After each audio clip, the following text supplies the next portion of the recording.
prestations de services, les contrats avec les remises l'application des coefficients correcteurs, et bien sûr les prix de l'assurance sont touchés nous aussi.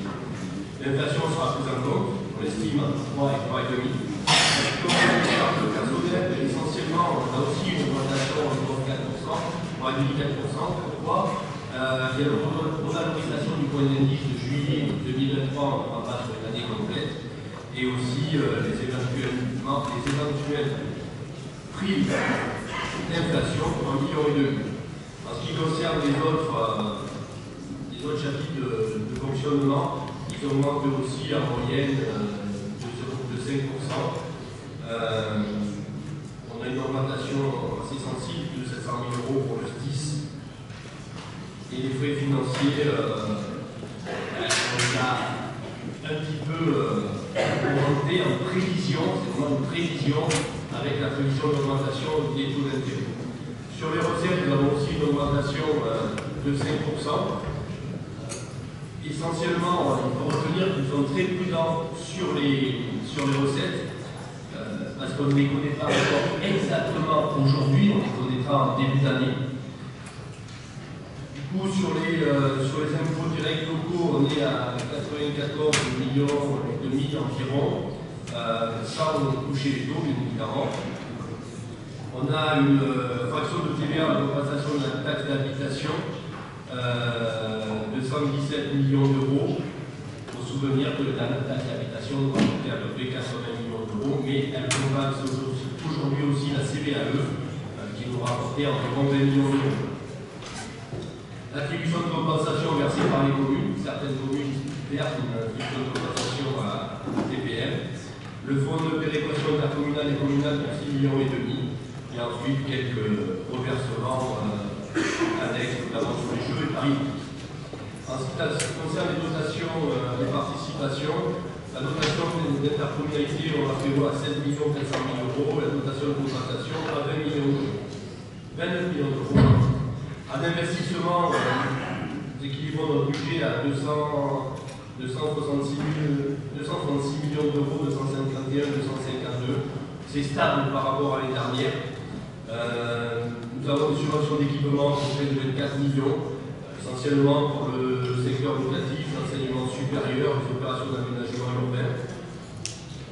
Et des autres concours, bien sûr, pour 2,5 millions pour les projets communaux.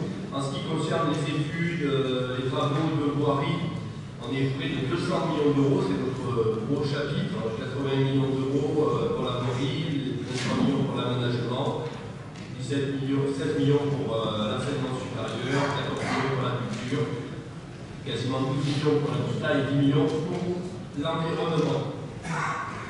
Nous avons un chapitre important, c'est une opération de compte de tiers réalisée par TPM pour quelques notes. Essentiellement, il y a 5 millions d'euros, c'est pour la ville de Toulon, pour les ressources numériques mutualisées.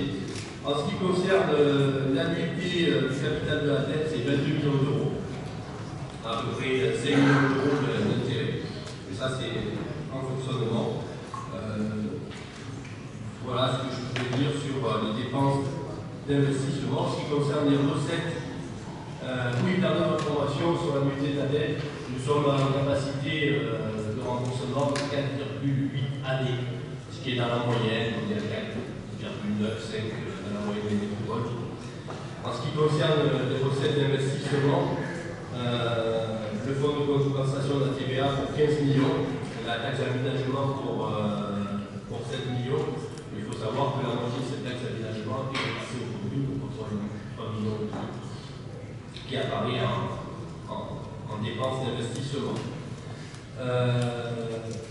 On a une attribution de compensation d'investissement versée par les communes pour 25 millions d'euros, les amendes de police en passage automatique pour 5 millions et demi, et les subventions d'investissement pour 27,28 millions d'euros. Les opérations de bord, ce sont essentiellement les investissements et les immobilisations et l'étalement des charges publiques. Vous vous avez évoqué l'étalement des charges publiques et l'investissement pour quasiment 42 millions d'euros. Nous allons réaliser, nous prévoyons, comme chaque année, un emprunt d'équilibre qui nous permet de voter notre budget en décembre pour être prêt à travailler le 1er janvier Cet emprunt d'équipe s'élève à 131 millions d'euros. Je vous rappelle, en 2023, il s'est élevé à 137, nous avons réalisé 20 millions. En 2022, il s'est élevé à 177, nous avons réalisé 40 millions. Et en 2021, il s'est élevé à 130, et comme cette année, nous avons réalisé 1 million. C'est simplement un emprunt d'équilibre qui sera baissé lors du vote des prochaines déclarations modificatives du budget supplémentaire. Voilà, donc notre budget s'équilibre en fonctionnement à 436 377 857 euros et en investissement à 266 951 252 euros. Voilà, Monsieur le Président. Merci, M. Michaud. Sur des interventions, M. Navarre. Je vous remercie, mes chers collègues, dans ces temps où les clivages politiques et les victoires idéologiques sont sur toutes les lèvres, les observateurs de la vie politique, je crains aujourd'hui que nous ne participions pas au consensus autour de votre budget. Permettez-moi et permettez au Rassemblement national de distinguer 4 points avec lesquels, pour illustrer nos désaccords, eh bien, vous comprendrez aisément que nous trouvions des justifications pour ne pas voter votre budget. Tout d'abord, les dotations au BHNS. Nous en reparlerons sûrement pendant cette séance, mais vous connaissez notre profond désaccord, quitte à se lancer dans de grands investissements structurants pour un mode de transport en site propre, c'est-à-dire avec une voie dédiée. Eh bien, nous préférons, nous pensons qu'il est d'intérêt et de diamètre suffisant pour notre métropole ou nécessaire de plutôt privilégier un projet tramway. C'est un profond désaccord. Le BHNS est toujours dans vos budgets. Permettez-nous aussi d'aborder la question des 5 500 000 euros que nous devrions donner, si je suis les listes de votre budget, au GIP du Grand Prix de Formule 1. Nous attendons d'ailleurs toujours le compte-rendu de la commission de contrôle autour de la dette abyssale et des dérives probables autour de ce GIP. Là aussi, nous ne sommes pas d'accord pour signer un chèque en blanc. Je sais qu'il y a des voix dans ce conseil métropolitain qui aussi s'inquiètent de cela, mais donc nous souhaitions le rappeler. Reprendre un exemple aussi, celui de la perfusion systématique et sans esprit critique au sein des subventions culturelles. Je prends un exemple. Je rappelle que si la culture n'est pas en soi, n'a pas de vocation politique en soi, il y a une culture confisquée, boboisée, idéologisée, qui parfois reçoit nos subventions et nous ne trouvons pas cela équilibré. Les 1 800 000 euros pour la Villa Noailles devraient, selon nous, participer à un autre choix de notre conseil métropolitain. Je sais aussi que cet avis peut être partagé. Et encore une fois, ça ne veut pas dire qu'il faille réduire les subventions culturelles, mais ça veut dire que l'on ne peut pas tout subventionner en matière de culture. Permettez-moi enfin d'aborder le 4e point, celui de la fiscalité. Vous nous attendez peut-être là-dessus. Je rappelle que la fiscalité locale de notre métropole n'a jamais été aussi écrasante pour nos contribuables. Je rappelle que les impôts et taxes pèsent dans votre budget à hauteur de 338 millions d'euros, que nous avons le taux de CFE, un des taux de CFE les plus importants des métropoles de France. Si je prends une comparaison que j'ai trouvée intéressante avec la métropole de Bordeaux, 2 fois plus d'habitants et un périmètre de fiscalité en valeur équivalent au nôtre. C'est donc bien que par habitant, eh bien, les gens de Toulon, Provence, Méditerranée payent 2 fois plus de taxes et d'impôts que les habitants de la métropole de Bordeaux, pourtant sur un périmètre économique qui n'est pas totalement décorrélé de ce que nous vivons ici. Vous l'avez compris, mes chers collègues, si nous ne votons pas le budget, nous voulons aussi vous apporter un regard critique sur les retards en termes d'infrastructures qui ne peuvent pas s'expliquer que par les lourdeurs administratives que l'État impose toujours plus à nos collectivités. Le transport en site propre, votre BHNS, même si vous connaissez notre divergence, en retard. L'électrification des quais, même si elle va intervenir, arriver enfin, en retard. Le projet Mayol à Pipani, en retard et même en retard à l'allumage, alors pourtant que des engagements avaient été pris. En un mot commençant, nous avons changé de président au sein de cette collectivité. Nous attendions peut-être, avec l'exposé de ce budget, plus un acte politique, une vision politique, qu'un simple acte administratif. Quelle vision politique? Quelle évaluation des choix passés? Quelle projection fait-on? C'est aussi un regret, le fait que le vote d'aujourd'hui apparaisse plus comme un choix total que comme une projection politique. Résolument, nous voterons donc contre votre budget. Je vous remercie. Merci. Autre intervention? Merci bien pour votre intervention. D'ailleurs, on donne la parole en jonction. Permettez-moi quelques commentaires. Dans la belle jeunesse, il y aura matière à débat éventuel, même si on a quand même l'impression que vous avez des leaders suffisamment penchés le sujet. Sur le GIP, je observe avec le président du département. Nous avons écrit au président Estrosi pour lui demander la convocation de l'Assemblée générale du GIP pour mettre fin à cette institution de telle façon que les comptes puissent être apurés. Un audit a été fait. Il semblerait que des compléments qui étaient demandés par le président, nous estimons qu'aujourd'hui, il faut arrêter ce GIP. Il faut que, même sans préjuger de ce qu'il conviendra de faire ultérieurement et des jugements qui pourraient intervenir, il faut arrêter la dette qui continue à courir, mais on ne peut pas ne pas avoir de réponse aux courriers que l'on voit et aux demandes que l'on fait. Sur les subventions culturelles, avec peut-être un peu de fierté, j'ai envie de dire que de toutes les institutions culturelles du Var, je ne laisserai pas aller dire de la région, ce qui se fait à Noailles, qu'on le conteste ou qu'on y adhère, est sans doute ce qui a le plus de notoriété internationale, sans conteste. Comme le Festival de Rhodes a une notoriété internationale, le Festival de design qui se partage désormais entre Hier et Toulon a une notoriété plus que nationale. On a donc une institution, certes critiquable, comme toutes les institutions culturelles. Il n'y a pas beaucoup d'institutions culturelles qui aient pu un jour faire l'unanimité. Et au-delà de l'interprétation que chacun de nous peut en faire, et je les respecte toutes, il y a un fait objectif aujourd'hui. On a une expression qui permet aux villes concernées et à la métropole de revenir à l'extérieur. Alors vous dites 1,8 million, c'est élevé, sans doute, mais est-ce que c'est utile, nécessaire et une contribution au rayonnement de la métropole? Certainement. Je prends un autre exemple qui n'est pas culturel mais qui est sportif. C'est comme si on se demandait dans une prochaine délibération si la contribution qu'on fait au profit du RCT n'est pas excessive. Le débat est ouvert. Simplement, le Rugby Club Toulonnais a contribué à faire connaître Toulon dans le monde entier. C'est pas secondaire. Et donc il peut y avoir parfois des priorités. Je pense que dans le plan culturel joue un rôle pratiquement comparable. Vous avez ensuite évoqué la fiscalité écrasante. Je crois que la fiscalité, il faut avoir dans sa globalité, pas uniquement isoler la CFE, et puis chaque territoire a son histoire. Et les retards. Les retards ne sont pas, honnêtement, peut-être qu'un jour, dans certaines communes, vous serez en responsabilité, vous l'êtes déjà, les retards se multiplient.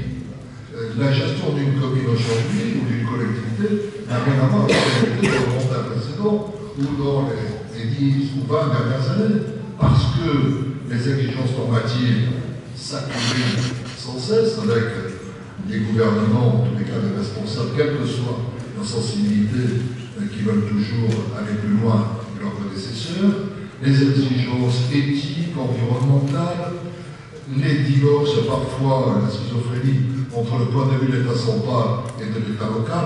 Bref, c'est très très compliqué aujourd'hui qu'un projet important puisse être achevé en moins de 3 mandats. Il y a quelque temps, c'était en moins de 2, et j'ai connu le temps où c'était à la fin du premier mandat. C'est fini. C'est fini, c'est comme ça. On peut s'en réjouir si on veut tout verrouiller, tous azimuts, même si c'est parfois contradictoire, on peut le regretter si, comme moi, on pense que le mieux est parfois l'ennemi du bien. Quant à l'acte politique majeur qui aurait pu être celui du nouveau président, je crois qu'il ne serait pas contre la loi. D'abord, il faudrait que je me demande si j'en ai le souhait, mais comme je l'ai dit, nous sommes ici dans la continuité. La politique de la métropole a été définie d'abord depuis plusieurs mandats, mais notamment dans la première moitié de ce mandat par Emmanuel Falco et sa majorité. Je trouverais saugrenu que pour une interruption, j'espère temporaire, des choses sont remises en cause.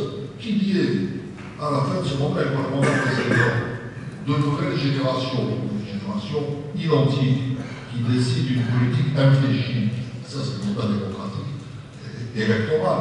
En revanche, quand on est sur une trajectoire, il me semble que compte tenu du contexte qui s'est produit, ce qui doit être fait, c'est d'être le plus efficace possible, le plus loyal possible, et de continuer les choses. Alors, je vais faire un amendement, si vous permettez.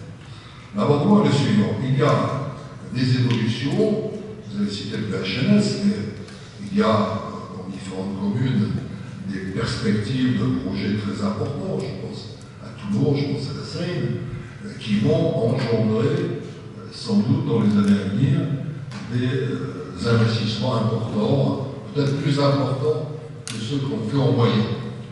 Moi, je suis de ceux qui pensent qu'il faudra sans doute adapter, peut-être infléchir la stratégie financière et budgétaire de la commune, et de ce point de vue, je serais assez favorable à demander le conseil d'experts, pourquoi pas un audit, pour, en fonction de ces perspectives, qui modifieront un peu la donne, demander quel est leur avis sur la stratégie financière à suivre.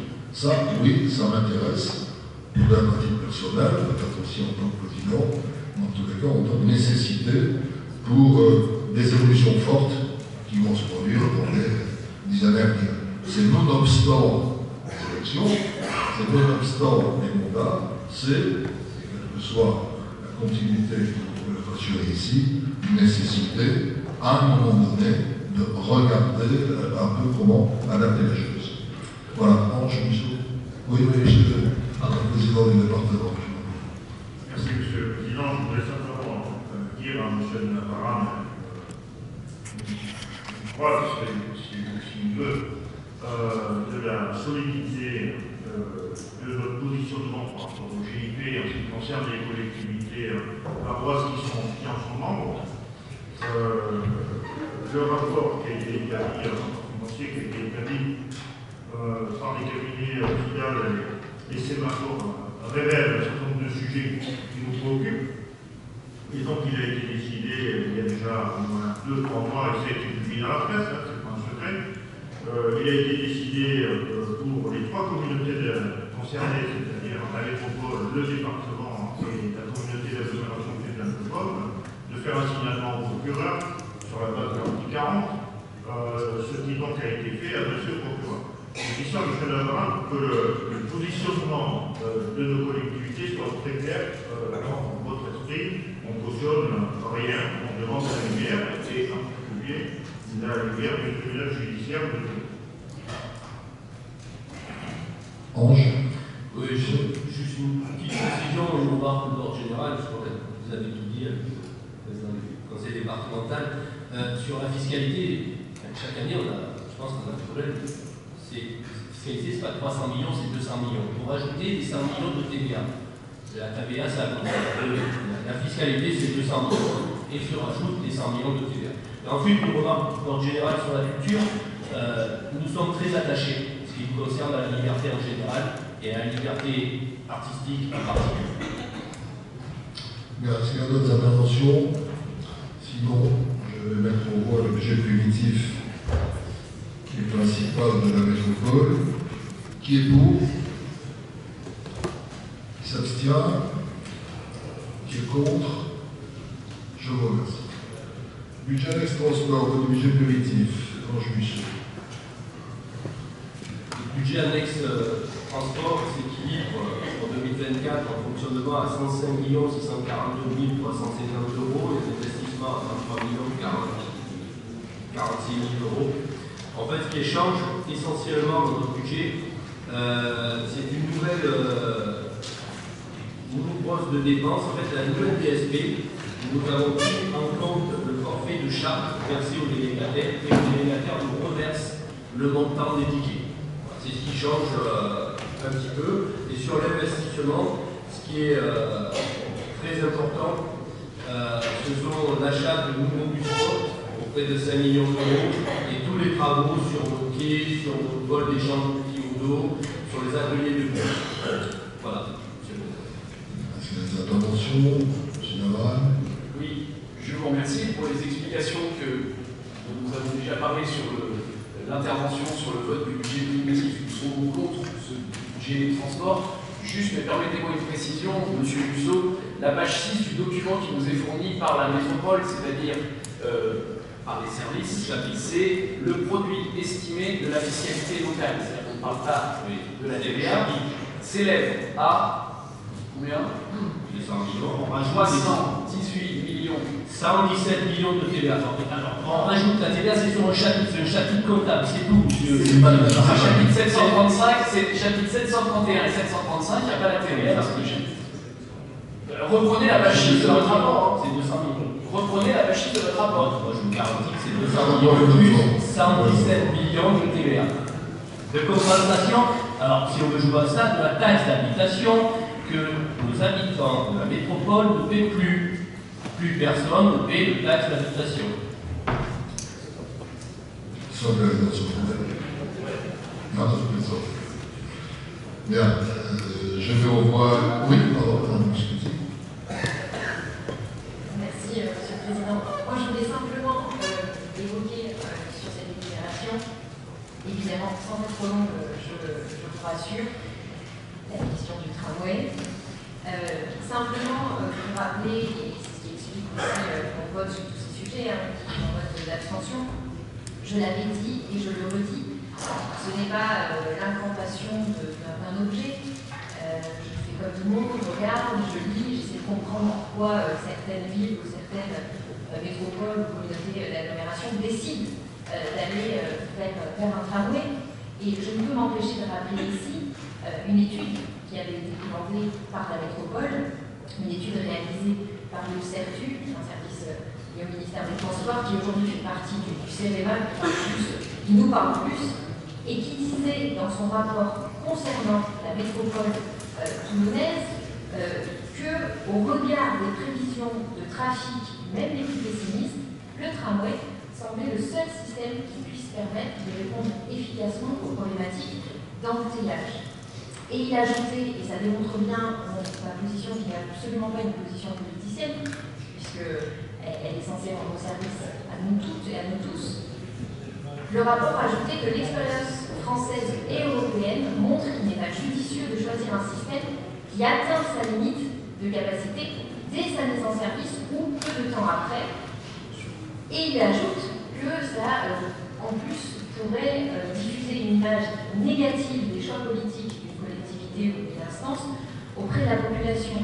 Donc je sais que mon intervention est belle, mais j'avais besoin de le rappeler ici parce que j'y crois toujours. Si ça fait du bien. Très bien. Et en plus, c'est vrai. Et en plus, elle a raison. C'est ça qui est terrible. Je vais au voix le budget transport. Qui est pour? Qui s'abstient? Qui est contre? Je vous remercie. Budget annexe par l'activité marine à Saint-Mandrier-sur-Mer. Budget annexe par l'activité marine Saint-Mandrier-sur-Mer, c'est équilibre en fonctionnement à 1 725 287 euros, et investissement à 1 384 785 euros. En observation, je me vois qui est contre, qui s'abstient. C'est donc adopté.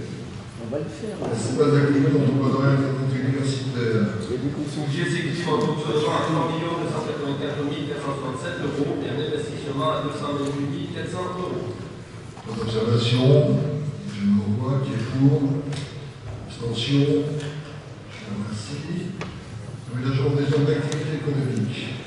Le budget s'équilibre en fonctionnement à 17 726 000 euros et un investissement à 8 863 000 euros. Une observation, je mets en voix, qui est pour, qui s'abstient, qui est contre, un contre, je vous remercie. J'annexe assainissement.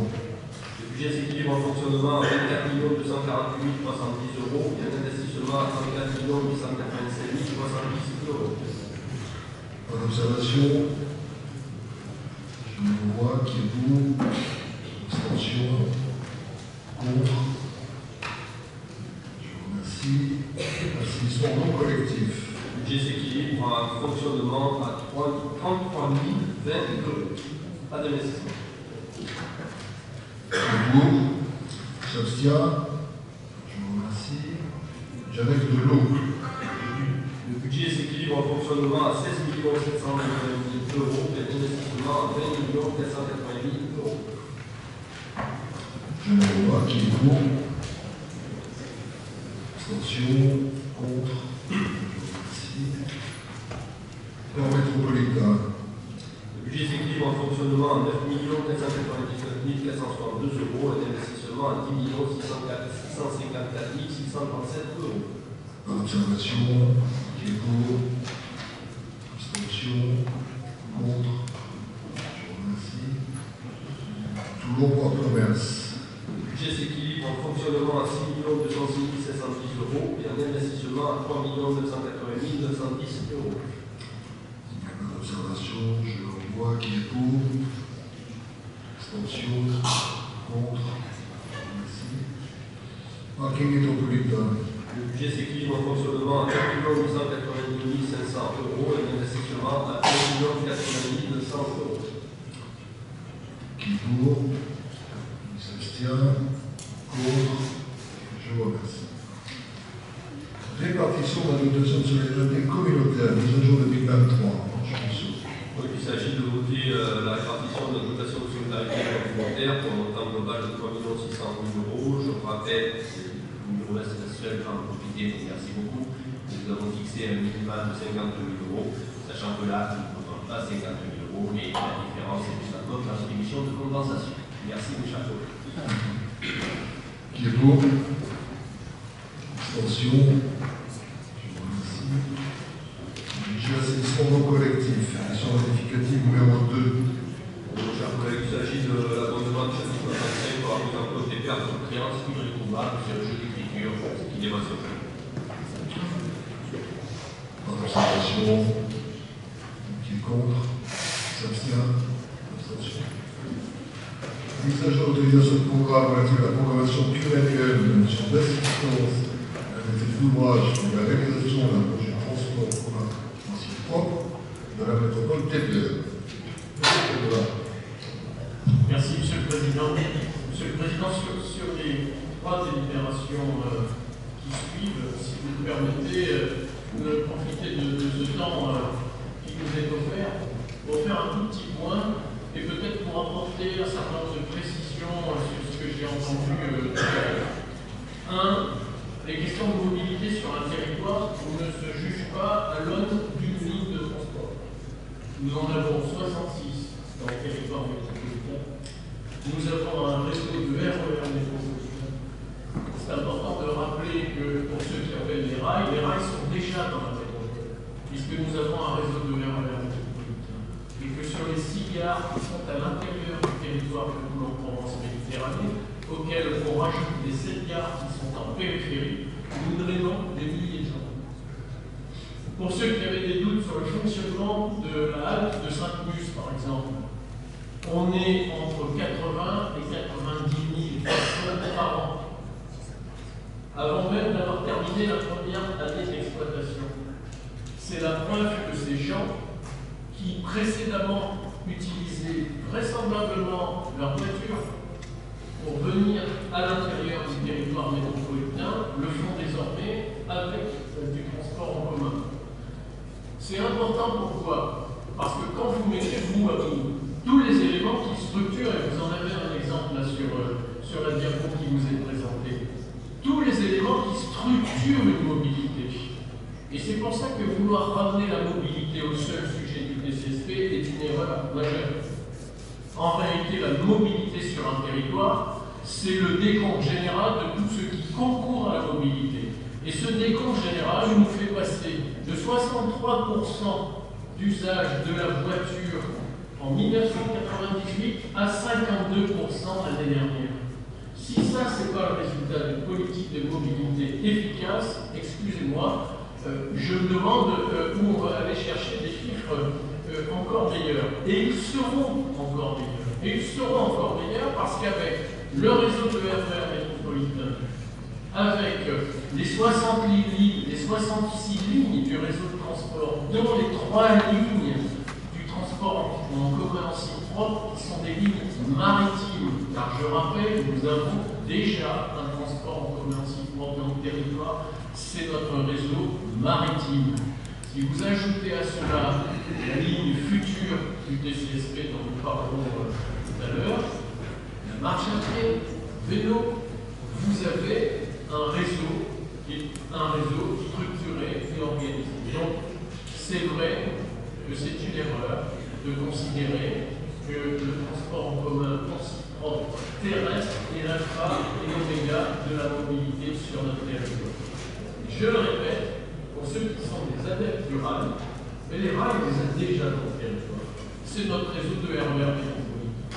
Donc voilà, Monsieur le Président, globalement ce que je voulais dire au préalable, avant ensuite d'attaquer la délibération que vous avez évoquée, qui est une délibération qui fixe la mise à jour de l'autorisation au programme. On ne change pas les montants, mais on fixe seulement la mise à jour. Pourquoi on fixe la mise à jour? Tout simplement parce que pour ceux qui auraient douté que la concertation ne soit pas la façon dont nous fonctionnons dans cette métropole, eh bien, la concertation, et notamment la dernière réunion, parce que nous avons une série de 6 réunions dans les 6 communes, dans les 5 communes qui sont concernées par le transport en commun en site propre. La dernière réunion, qui était la deuxième dans la même commune, mon cher Robert, nous l'avons tenue de mémoire le 6 décembre 2022, et cette dernière réunion nous a permis de valider la modification du parcours du transport en commun en site propre. Cette modification du parcours, elle entraîne naturellement un complément d'études nécessaire, elle entraîne naturellement le fait que sur l'instruction du dossier de la déclaration d'utilité publique que nous soumettrons au préfet, eh bien, il y a 2 kilomètres différents, et donc il y a une modification à faire. Et c'est tout l'objet en réalité des 2 opérations qui suivent. La première, celle de la mise à jour de l'autorisation de programme sur la maîtrise d'ouvrage. On ne change pas les montants, mais on décale légèrement. Et puis la seconde, nous y reviendrons. Merci beaucoup Yannick. Pédagogie utile en tout cas pour le président. Qui veut prendre la parole, monsieur? Merci, mais je ne peux pas laisser passer toutes ces affirmations. Si on prend le rail existant, d'abord il est un peu en saturation. Il y a très peu de trains, par exemple, pour aller ailleurs. Les gares ne sont pas forcément au centre-ville. On n'a pas de gare au centre de la Seine-sur-Mer, de volume. Les tarifs ne sont pas adaptés. Il n'y a pas de carte sous Mistral. Ça revient beaucoup plus cher de prendre le train pour les gens qui veulent prendre le bus. Vous parlez de 62% diminué de la voiture qui est passée qui a diminué. La population a augmenté, le nombre de voitures a.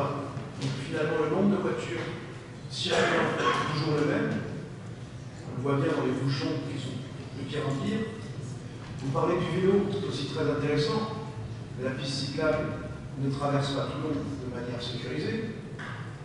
Donc je pense que la taxe dont on va parler, puisque vous parlez sur les 3 délibérations qui viennent, la taxe perçue depuis plus de 20 ans n'a pas encore permis de retour sur investissement.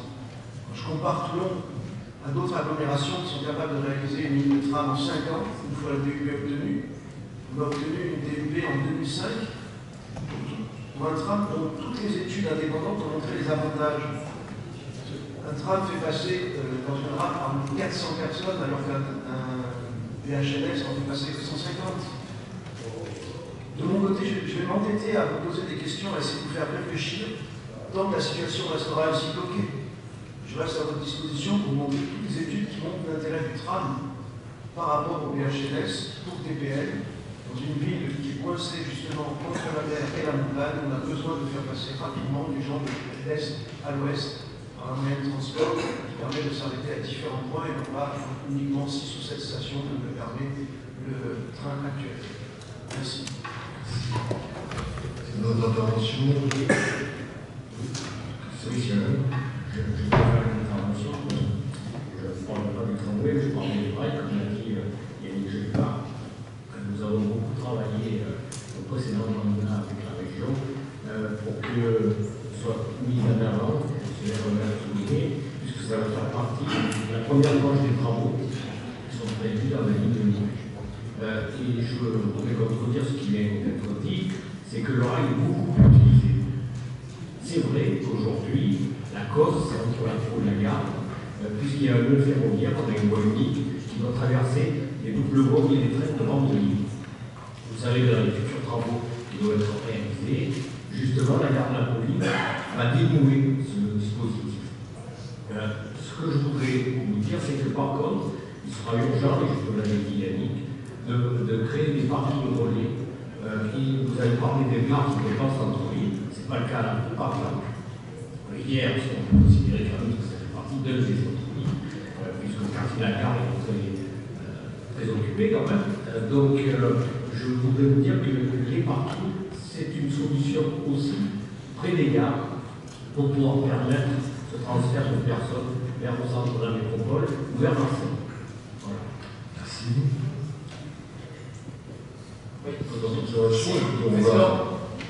Pardonnez-moi, j'ai remplacé M. Leroy, mais puisque a ouvert le dossier général, permettez-moi d'intervenir sur ce dossier général, ce qui sera lié à toutes les libérations qui seront présentées par la suite. J'entends dire que nous avons un réseau de RER, pardon de le dire, nous devrions avoir, nous n'avons pas encore ce réseau, même si les rails existent, mais elles existent depuis à peu près toujours, en tout cas de mémoire vive que nous pourrions avoir les uns et les autres. Ce réseau n'est pas encore existant. Le réseau de RER, le cadencement attendu n'est pas encore réalisé. Il devrait se réaliser. Quand je parlais des retards, là pour le coup il n'y a pas de retard sur les plans pour le moment qui a été ajouté. Je présenterai quand même un grand regret, c'est que pendant des années, votre majorité s'est fourvoyée dans l'acceptation d'un projet de LGV qui nous a fait prendre énormément de retard, misant tout sur la grande vitesse, plutôt que sur l'évolution positive des phases 1 et 2 de la ligne nouvelle. Je ne parle pas des phases 3 et 4 avec lesquelles nous avons des désaccords, mais enfin le projet LGV écarté, ces phases 1 et 2 ont un effet très positif. Mais pardon, monsieur Jepard, nous n'avons pas un réseau de RER, nous allons avoir, les rails sont déjà là, mais ils ne sont pas là depuis hier.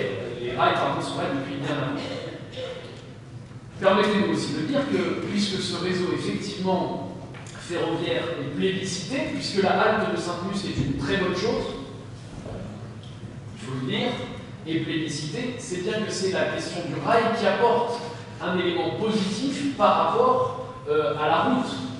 Et dans le clivage qui nous anime, la différence entre un DHNS et un TCSP, non seulement c'est le volume de voyageurs dans une rame, mais c'est aussi la question des rails, du rail, qui permet d'aller beaucoup plus vite et d'avoir beaucoup plus de fiabilité. Donc vous pourrez aussi trouver et dire, comme un argument évident, que le rail serait aussi plébiscité sur un mode de transport en commun, TCSP, tramway plutôt que BHNS. Quand on parle du décompte général de l'utilisation de la voiture individuelle diminue partout. En tout cas, dans toutes les métropoles et dans les mêmes proportions dans la métropole du Long-Provence-Méditerranée qu'ailleurs. Enfin, permettez-moi de rappeler, et ça va être non pas la délibération présente, mais celle d'après, que le contribuable, j'en parle aussi, sans débat pour le coup, ce coup-ci sur la fraction de TVA qu'on récupère à la place de la taxe d'habitation, cher Ange Musso, le versement de transport a été augmenté il y a 25 ans de 0,75 points pour un projet tramway. Ce sont plus de 500 millions d'euros qui ont été prélevés, pour nous d'ailleurs à juste titre, dans le cadre d'un projet structurant dont aujourd'hui, pour cette enveloppe de 500 millions d'euros, on n'a pas encore commencé à fournir un service. Les travaux ont commencé des voies aussi propres sont existantes sur lesquelles on fait rouler, par exemple, la ligne 1 en partie, mais ces 500 millions d'euros, cette cagnotte, pardon, de l'appeler ainsi, et donc là où nous parlions par exemple de retard, il y a un certain nombre de maires qui, à l'époque, avaient validé cette question du tramway, qui sont toujours en exercice. Nous trouvons, nous en tout cas, que du retard a été pris. Et sans contester que des évolutions positives peuvent être constatées et mettre à notre crédit, on est parfaitement capable de le dire, même si effectivement, dans son ensemble, parce qu'on n'est pas des obsédés uniquement du tramway, il y a des évolutions sur notre réseau Mistral, sur les lignes de bus, sur les lignes de bateau-bus, il y a beaucoup de choses positives.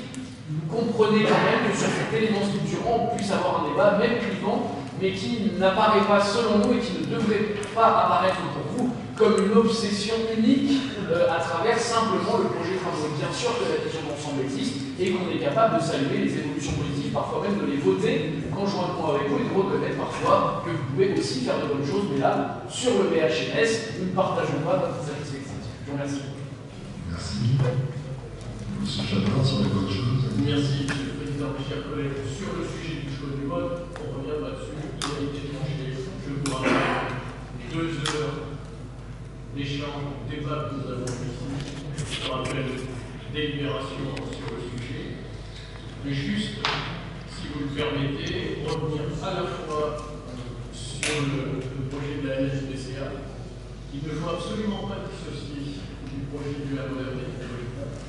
Car ce projet de la LSBCA que nous avons lancé, c'est un projet dont l'objectif est la désaturation des 3 métropoles, Marseille, Toulon et Nice.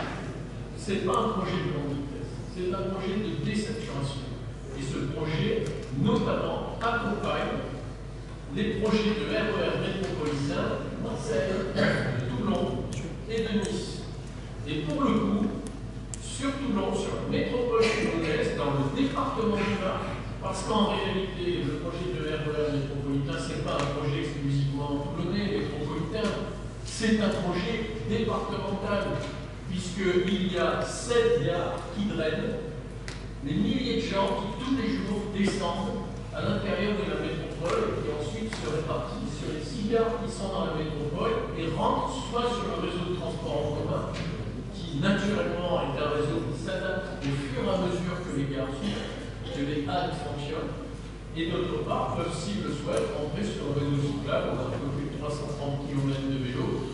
Je sais que c'est agaçant, mais en même temps, le seul fait de considérer que parce que sur 500 ou 600 mètres, on a un peu de mal à traverser une partie d'un boulevard, le réseau de vélo de la métropole est un mauvais réseau. Je suis désolé, la réalité c'est que nous avons un réseau vélo qui est un réseau de grande qualité, où les gens peuvent circuler la plupart du temps sur des zones totalement isolées de la circulation, et c'est un réseau qui est mis en place avec les communes, avec la métropole et avec le département, puisque nous avons là un vrai travail collectif tous ensemble. Donc pour ce qui concerne la LPCA, j'allais dire, c'est totalement lié, RER métropolitain, amélioration. Les améliorations qui sont portées à l'intérieur du réseau ferroviaire chez nous, qui sont dans le projet de la LPCA, sont des améliorations qui vont nous permettre de gagner de la cadence. Objectif, cadencement, toutes les 15 à 20 minutes en connexion à l'intérieur de la métropole. Donc oui, c'est efficace.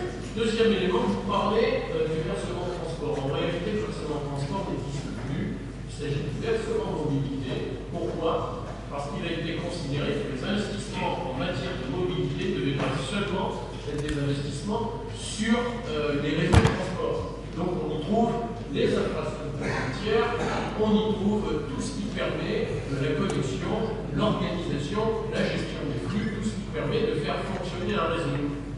Et le 1,75 que nous n'avons pas touché, non pas depuis 25 ans. Le 1,75 il a été voté de mémoire en 2002. Il avait été voté précédemment par le CICAD sur un périmètre qui était un périmètre beaucoup plus restreint. Et sur le 1,75, je voudrais juste vous dire, parce que vous essayez de relancer un petit débat sur la cagnotte, etc. Je voulais juste vous lire l'extrait du rapport de la Chambre régionale des comptes sur le sujet. Peut-être que vous l'avez oublié. J'ai pas dit que c'était illégal. La totalité du montant de la majoration est effectuée à des travaux correspondant au projet de transport en commun propre terrestre ou maritime. Merci. Bien.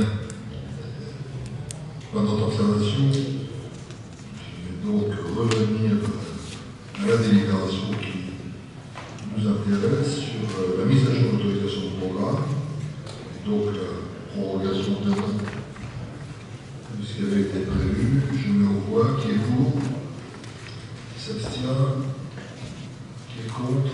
Je vous remercie.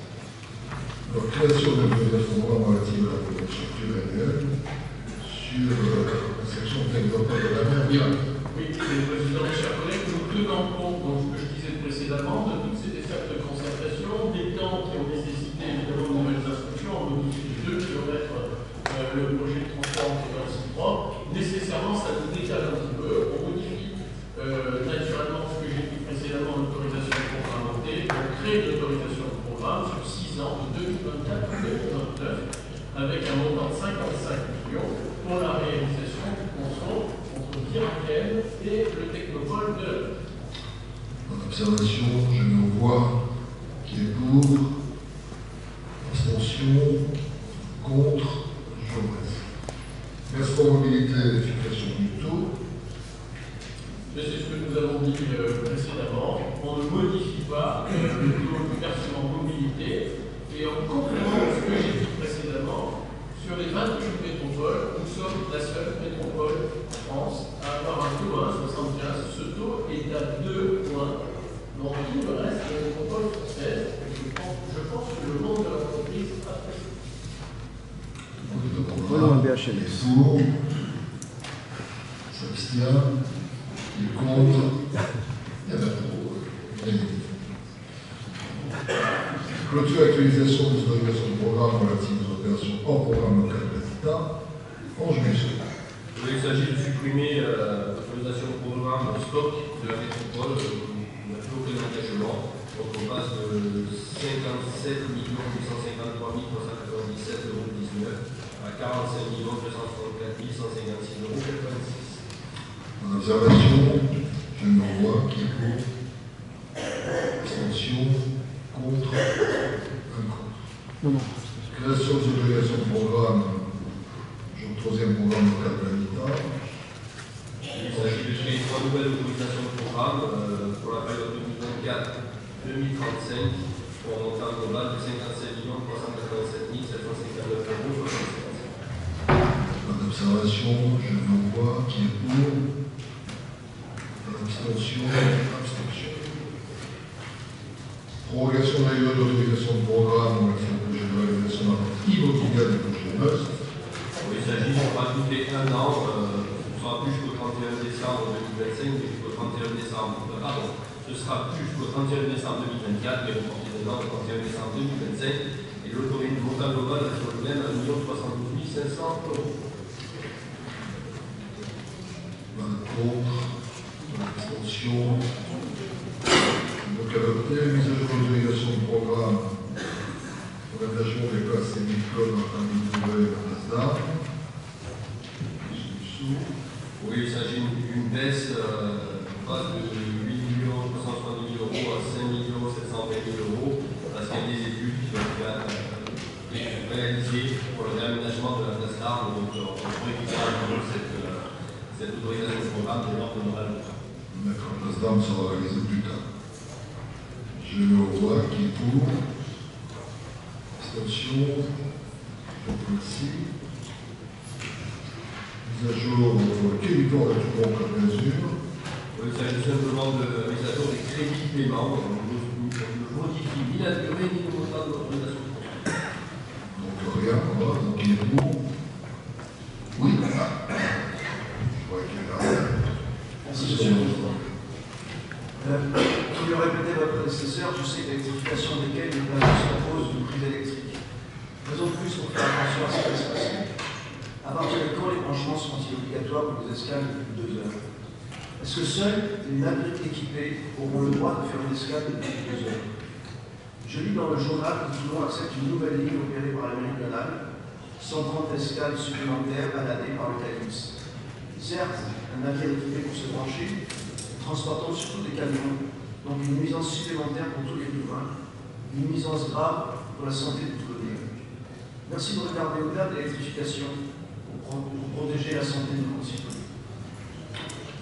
J'ai mal écouté, mais je pense qu'on fait allusion à l'article de Matin, dans lequel il est dit que les négociations du haut niveau, je sais pas ce que ça veut dire déjà, auraient eu lieu faux.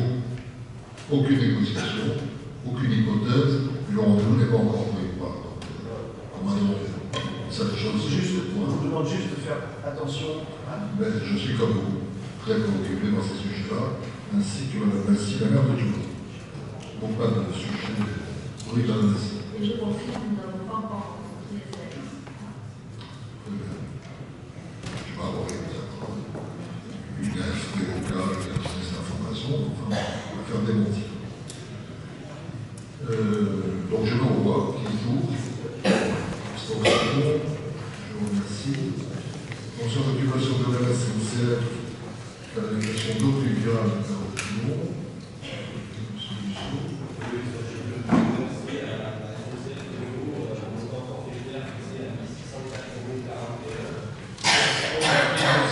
Pardon, excusez-moi, j'ai pas allumé le micro. Donc, je sais pas si vous avez tous entendu. En fait, c'est simplement de rembourser les frais de dossier à SNCF Réseau Ferré pour 1 604,41 € hors taxe. Rien à se plaindre. Je vais vous voir. Pas d'opposition, pas d'abstention, on se voit. Commençons l'intervention foncière avec le PAC à la ville placée, centre-ville. Oui, il s'agit d'une augmentation, la convention passerait de 9 millions à 10 millions d'euros. Et en étant un petit peu sous périmètre. Je me vois qui est pour, abstention, contre, tout le monde. L'intervention foncière avec le PAC à la ville mobile, s'il vous plaît. Guéfrier. Oui, c'est une nouvelle convention tripartite d'une durée de 5 ans. C'est pour la bonne poursuite des opérations d'ensemble d'un potentiel de 150 logements, donc 50% de logements sociaux. Et cette nouvelle convention est destinée à 7 millions d'euros hors taxe. Merci, Monsieur le Président, merci. Je vais m'abstenir sur ce projet. Les constructions avec 50% de logements sociaux me semblent toujours très intéressantes. La partie est du projet me paraît très bien. Et la partie ouest va être implantée sur une zone naturelle avec des arbres notés comme remarquables. Un peu plus loin, sur la RN8 en allant vers Olioul, il y a d'autres bâtiments qui semblent bien désaffectés, un hôtel RN8 en particulier. Pourquoi ne pas utiliser ces parcelles pour construire un équivalent de ce qui est prévu dans la partie ouest du projet et ainsi de permettre de préserver l'espace naturel? Je n'avais pas compris, excusez-moi, je vois votre. Je parle trop vite peut-être. Votre remarque, mais je n'avais pas compris comment la DREA, la police est passée, de construire sur des espaces naturels remarquables. Il faudra lui dire. Moi non plus, je ne comprends pas. Bon. C'est vers Olioul? Oui, monsieur le maire. Oui, monsieur le Président, mes chers collègues, merci de ce qui vient d'être dit est pas tout à fait exact. Donc d'abord, il y a effectivement deux sites. L'ancien hôtel de Saint-Louis va faire l'objet d'une loi prévue, une opération d'aménagement programmé, donc qui va permettre la réalisation d'une partie hôtelière encore pour garder l'esprit de ce site, de logements sociaux et de logements en défense. Voilà ce qui va être fait à cet endroit-là. Quant à la partie en limite de commune de Toulon, le quartier Pièce, il y a deux terrains ici. Il y en a un où, au contraire, il y avait des bâtiments commerciaux ou industriels qui étaient vraiment en très très mauvais état, qui ont été rachetés par l'EPF, qui ont été démolis, etc. Bon, c'est bien. Et il y a une autre partie qui est une sorte de parc arboré et sur lequel il était dans un premier temps question d'ériger des immeubles à cet endroit. Personnellement, je ne suis pas favorable et donc on se concentrera sur la partie qui a été préparée pour ça et ce parc nous conservera un parc paysager. Merci beaucoup. Vous avez une réponse très convergente. Je ne sais pas si on a voté, donc je mets aux voix qui est pour, quand même. C'est pas ce qui est marqué sur le projet, donc je suis un peu ambigu là. Une toujours en concession de l'encadrement du centre ancien, convention de gestion. Oui, il s'agit chaque année de renforcer les participations du par exemple à la ville de Toulon, et ils sont cette année à 2 234 406 euros. La neuvième va par au vote. Madame Pascaline Serni, Madame Turbat, Madame Mondeux, Madame Pain, Madame Lévy, Monsieur Chouquet, ainsi que les administrateurs de la CMA. Je demande à Madame la DG s'il fallait sortir ou simplement ne pas prendre par vote. Sortir. Merci.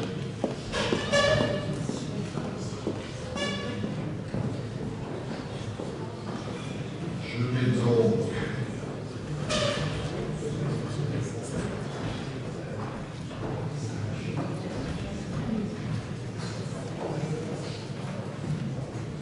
au voit. Égaux. Abstention. Contre. Unanimité. But de l'IDL. Même. Concession de l'annonce entre les cartes et la gare, convention de gestion. C'est la même chose que pour la ville de Toulon. On vient d'acter le montant de remboursement à la métropole pour 2 865 000 euros. Je m'envoie. Qui est pour? Abstention. Contre. C'est donc unanimité. Et les représentants des deux administrateurs peuvent réappeler en place.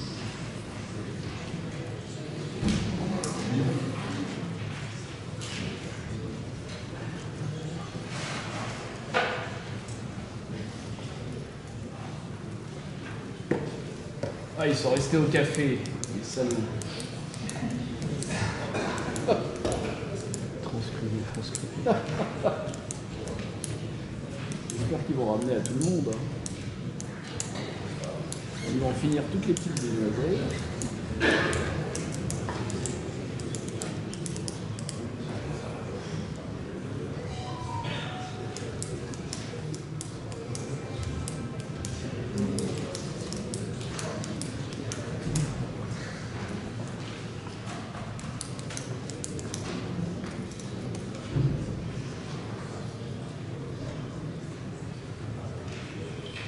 D'accord, on peut continuer.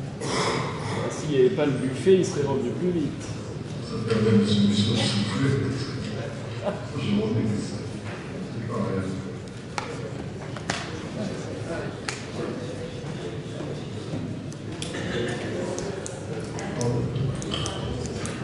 Ah, ils sont au café, ils vont arriver.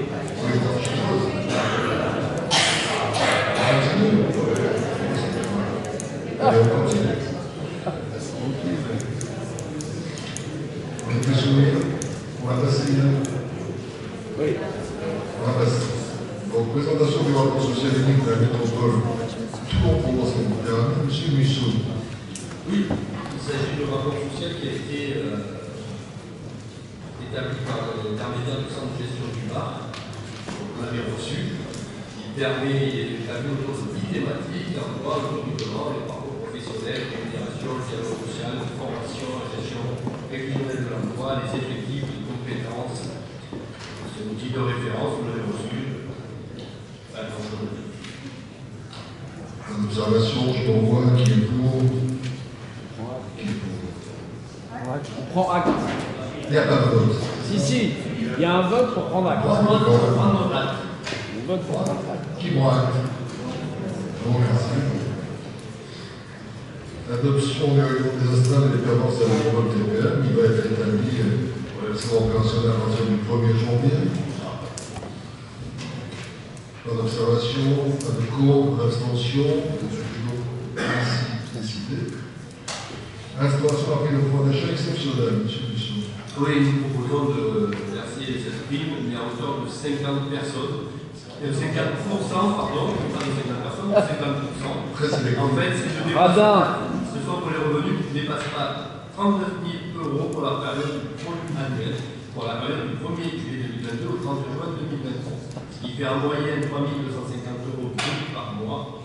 Tous ceux qui sont sur un revenu inférieure à cette somme percevront une prime de pouvoir d'achat qui variera entre 150 et 400 € en fonction, bien sûr, de leur revenu. Plus le revenu est faible, et plus la prime est élevée.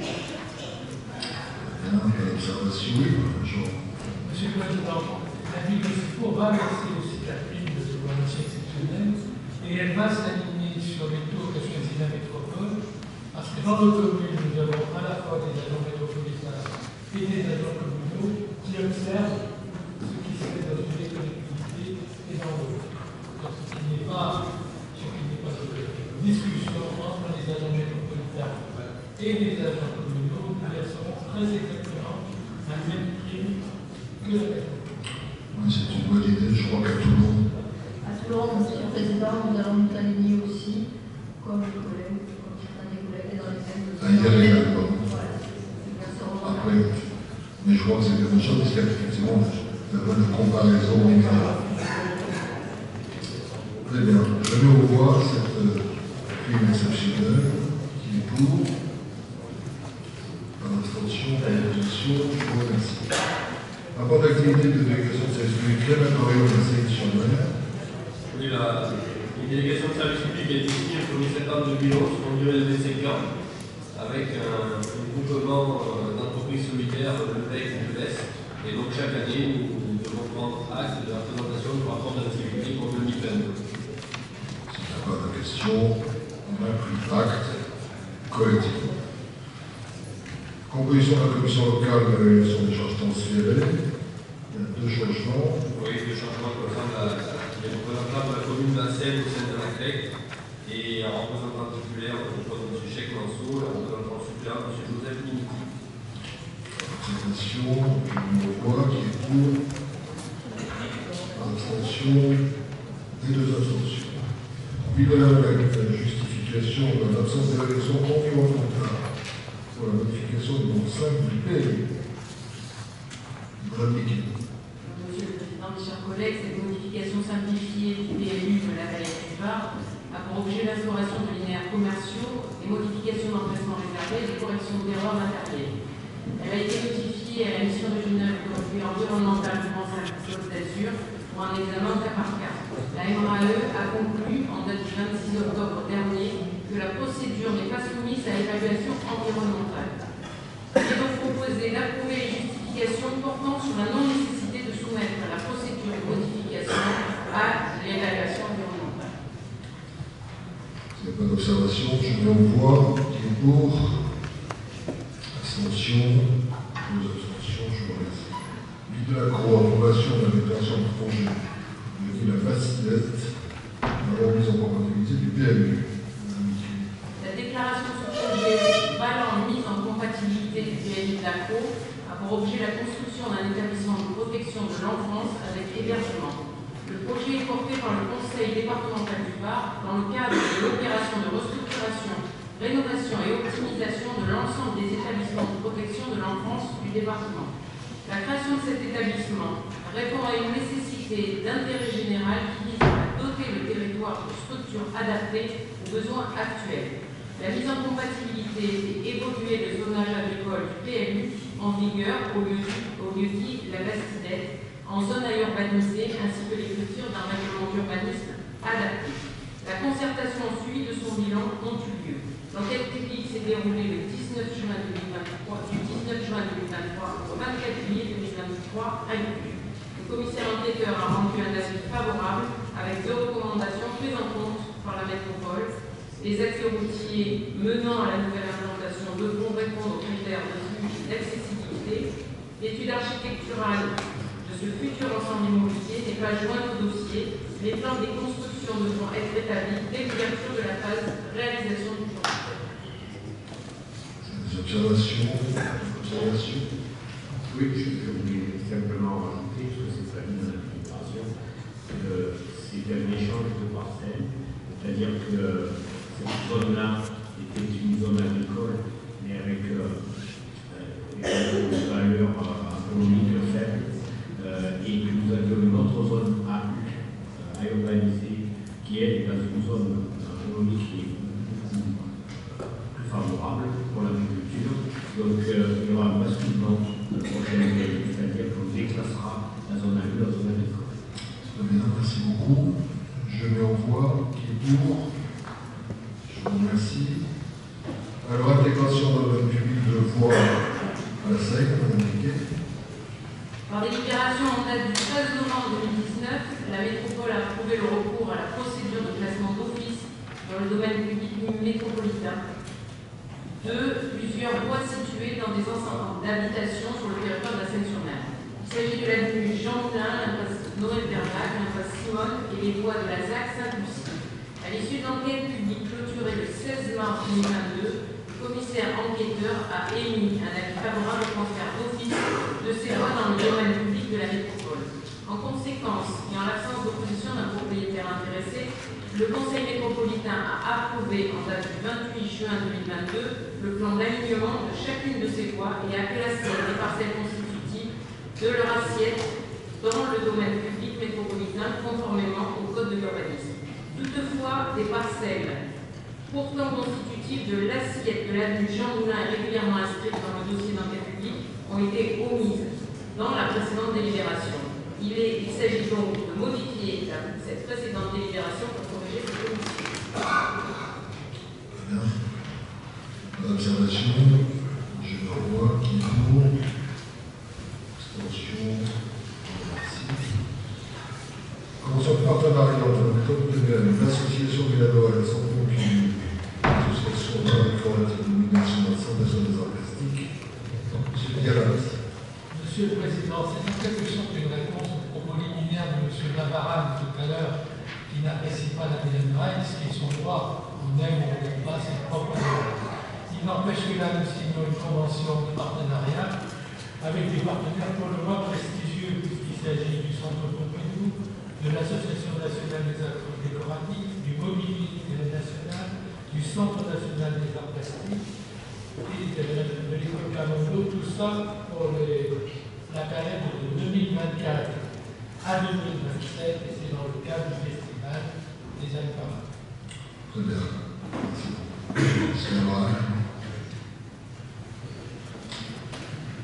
Oui, je vous remercie. Et effectivement, la page que j'ai ouverte sur laquelle la Villa Noël ne conteste pas tout ce qui est fait. Mais simplement règne parfois une impression de procès en intention qui nous est fait autour d'eux. Il ne faut jamais critiquer la culture. Je sais que certains s'y sont essayés, la presse peut se saisir parfois, caricaturer les prises de position, mais tout de même, là ici, il n'y a pas de discussion sur la question de la design parade. Donc il n'y aura pas de... Je ne pensais pas moi intervenir ou en parler. Mais reconnaissez tout de même que l'argent public, la notoriété des opérateurs, ça parle à tout le monde. Tout le monde se souvient de cette affaire rocambolesque de la machine à caca. Vous savez, c'était la machine à caca, c'était cette œuvre d'art contemporaine subventionnée par l'argent public, destinée à nous montrer, œuvre d'art symbolique, comment se passait ce processus. Eh bien, par exemple, si on s'interdit, ou si plutôt on part dans la caricature, c'est-à-dire de dire la culture ne se critique jamais, toute subvention culturelle se doit, parce qu'elle est de fait soit transgressive, soit innovante, soit... Voilà, comprenez simplement parfois, pour le cas de la Villa Noël, que l'exposition des grandes poupées sextoy sur la voie publique, des trucs massifs comme ça, sur les places publiques, par exemple la place de Hyères, puisse choquer. C'est un événement qui s'est passé il y a quelques temps, et donc après de notre part des remarques. Encore une fois, on peut être d'accord, pas d'accord. Avec Daniel Alfari, nous avons eu souvent des débats sur la question de l'art contemporain, mais quand objectivement, il y a vraiment un vrai clivage, un vrai choc, on doit pouvoir se le dire sans se caricaturer les uns les autres. Il n'y a pas de problème pour en parler, moi je respecte tous les points de vue. Il y a eu la bataille d'Armenie, il y a eu l'oubli du chant, tas de trucs qui ont marqué l'histoire de l'art, où il y avait des normes. Et d'ailleurs, c'est assez amusant parce que ces poupées n'étaient pas mon initiative, je n'étais pas absolument fanat. Ce qui m'intéresse, c'est quand on parle presque un an après ou un an et demi après. Et c'est vrai que le domaine artistique, c'est le domaine un peu la subversion qui fait qu'il y a débat. On souffre d'absence de débat dans nos sociétés. Si l'art peut en provoquer, c'est un plaisir d'échanger avec vous. Alors, cette délibération sur les design parade, que je mets au voix, qui va faire l'unanimité, qui est pour? Merci. Parc privé, service d'accompagnement pour la rénovation énergétique des bâtiments, Monsieur le Président Masson.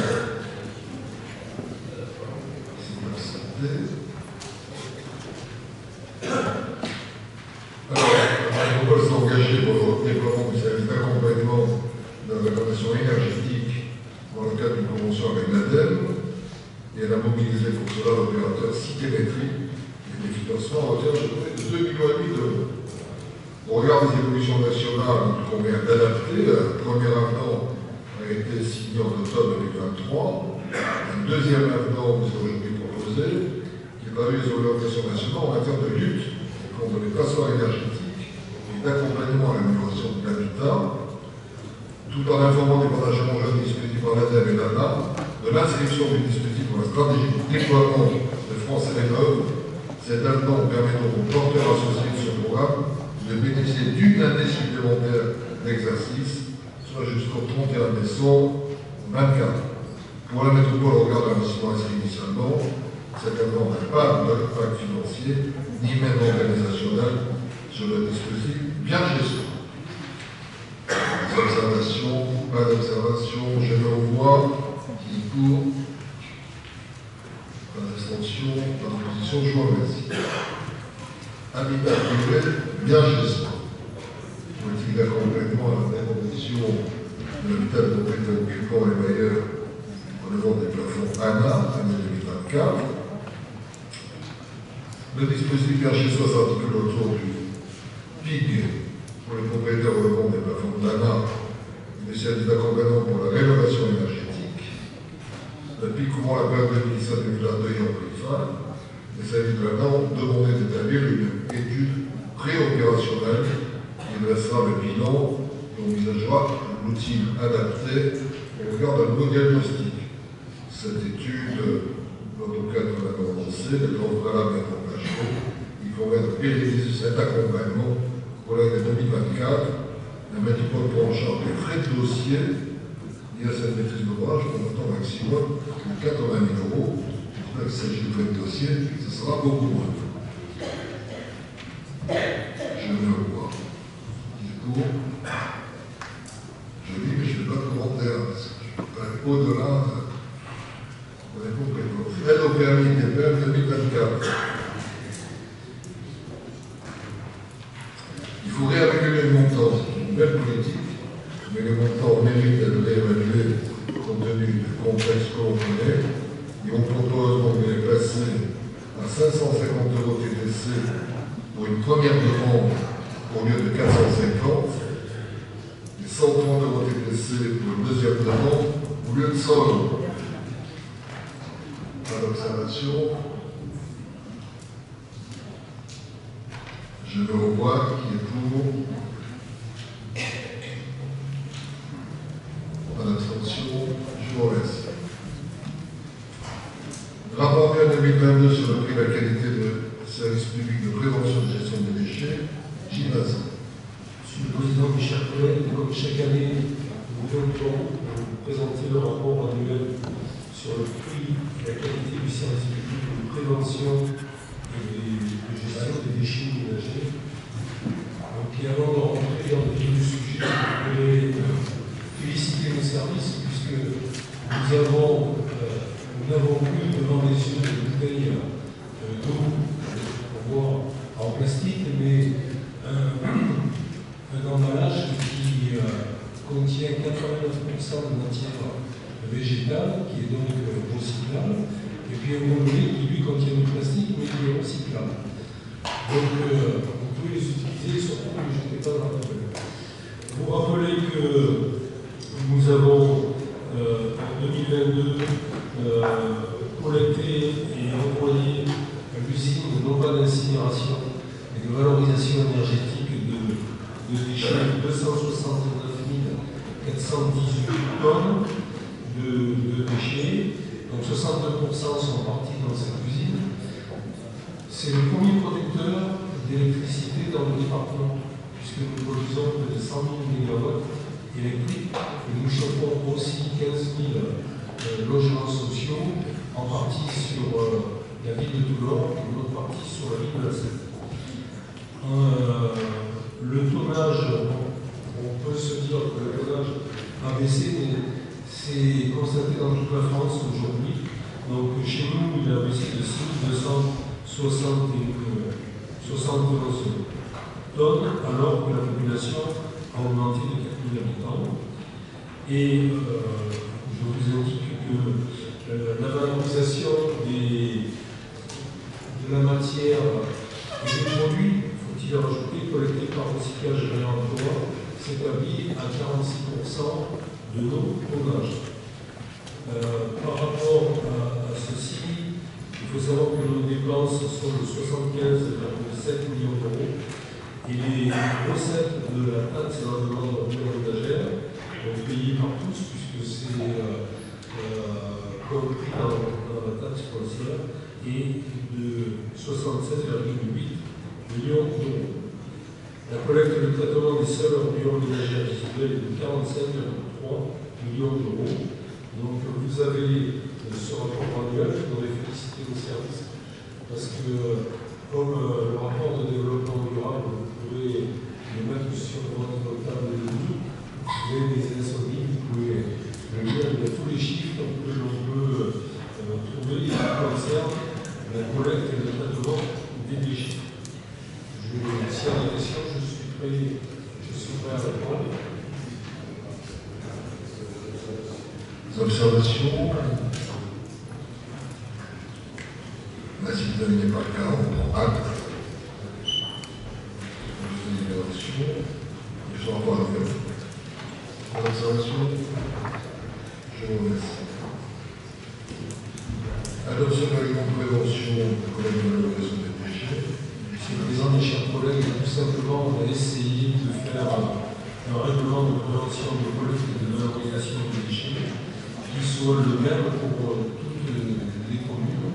Et en particulier, à part, je pense notamment aux déchetteries, à part la ville de Saint-Mandé, qui est une toute petite déchetterie qui ne peut pas recevoir tous les habitants, on a des déchetteries aujourd'hui qui sont accessibles, quel que soit l'endroit où vous habitez. On met une carte qui permet d'accéder à toutes ces déchetteries. On a essayé aussi d'expliquer à nos habitants que les déchets, on ne prend pas comme une rue, il y a des règles. On met à disposition un certain nombre de contenants pour ça. Il y a des collectes qui sont spécifiques, alors de ménagère, en apport volontaire ou en porte-à-porte pour les recycleurs. Tout ça, on a essayé de le rappeler à travers ce règlement de collecte qui paie, qui ne paie pas. Par exemple, les entreprises peuvent venir en déchetterie dans des conditions de paie, sauf pour les déchets du BTP, etc. Donc, le but de ce règlement, c'est d'essayer d'uniformiser et d'expliquer ce qui se passe dans la collecte de nos déchets sur toute la métropole. En observation, je propose de voter pour adopter ce nouveau règlement intérieur qui est pour. Abstention. Je vous remercie. On va parler de l'activité de la société d'Akia.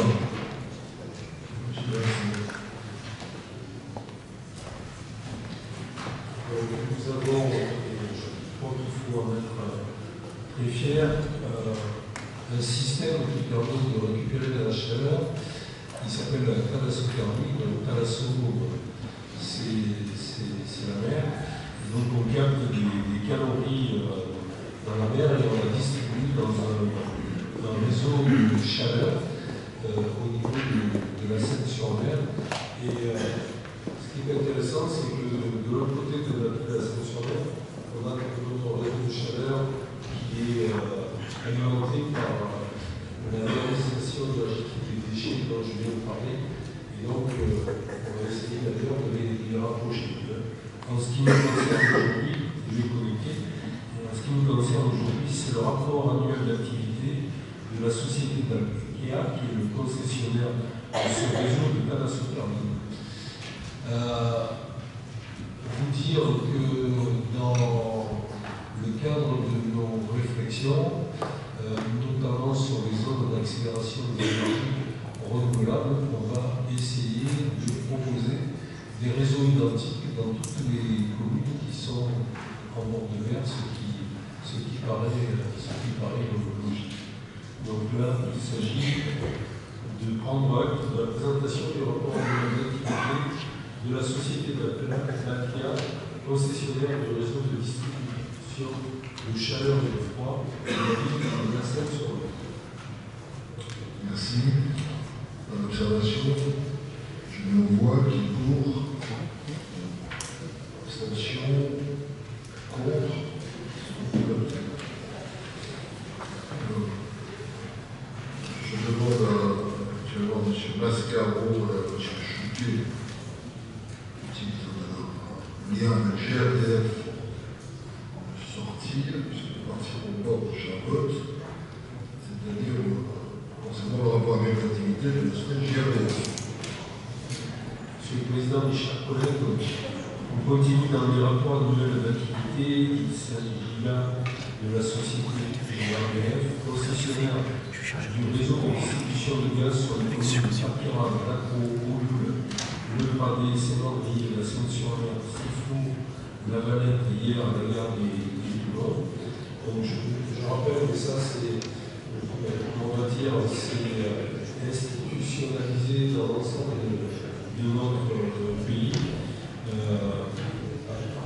La métropole, mais ça aurait pu être un EPCI, ça aurait pu être une ville, l'autorité organisatrice de la distribution publique de gaz.